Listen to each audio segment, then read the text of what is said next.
চিনি দেওয়ার ফলে বাচ্চার স্মৃতিশক্তির ব্যাঘাত ঘটতে পারে, বাচ্চার মস্তিষ্ক ফল্ট করতে পারে। চিকিৎসা বিজ্ঞানীদের অভিমতে অ্যালকোহল মানব দেহের শরীরকে মারাত্মকভাবে নষ্ট করে, ধ্বংস করে। অ্যালকোহল কিসের মধ্যে পাওয়া যায়? অ্যালকোহল পাওয়া যায় যে সমস্ত খাদ্য প্রাণীর বেশি পা থাকে, বিশেষ করে চিংড়ি মাছে। তার চাইতে বেশি অ্যালকোহল পাওয়া যায় আমরা প্রত্যেকে বাজার থেকে চিনি ক্রয় করে মিষ্টি খাবার বেশি খাওয়ার মাধ্যমে।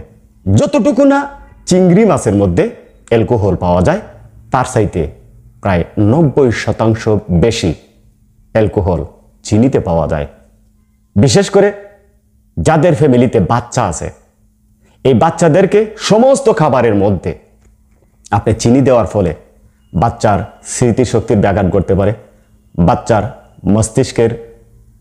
মস্তিষ্ক ফল্ট করতে পারে, বাচ্চার দেহ নষ্ট হইতে পারে, লিভার, বাচ্চার ফুসফুস, বাচ্চার হার্ট।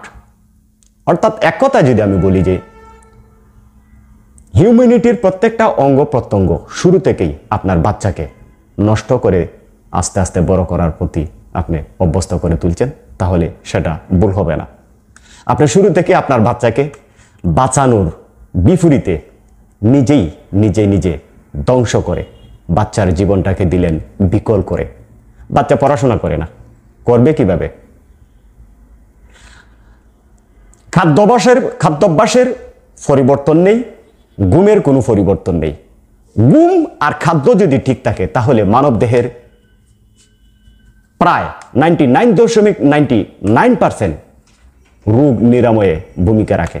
তাই আমি সকলকে বিনীতভাবে অনুরোধ করব যে আজকে থেকে আমরা চিংড়ি মাছটাকে একটু পরিহার করব এবং ক্ষতিকর যেটা আপনার লাংস, স্টমাক, লিভার, দৃষ্টিশক্তি, শারীরিক শক্তি, মানসিক শক্তি, স্মৃতিশক্তি সব কিছুকে নির্মূল করে দিবে চিনি। সেই চিনিটাকে আমরা ভালোভাবেই চিনি, সেটাকে অ্যাভয়েড করার মাধ্যমে আমরা সকলে সুস্থ থাকবো, ভালো থাকবো, এমনটাই প্রত্যাশা করি।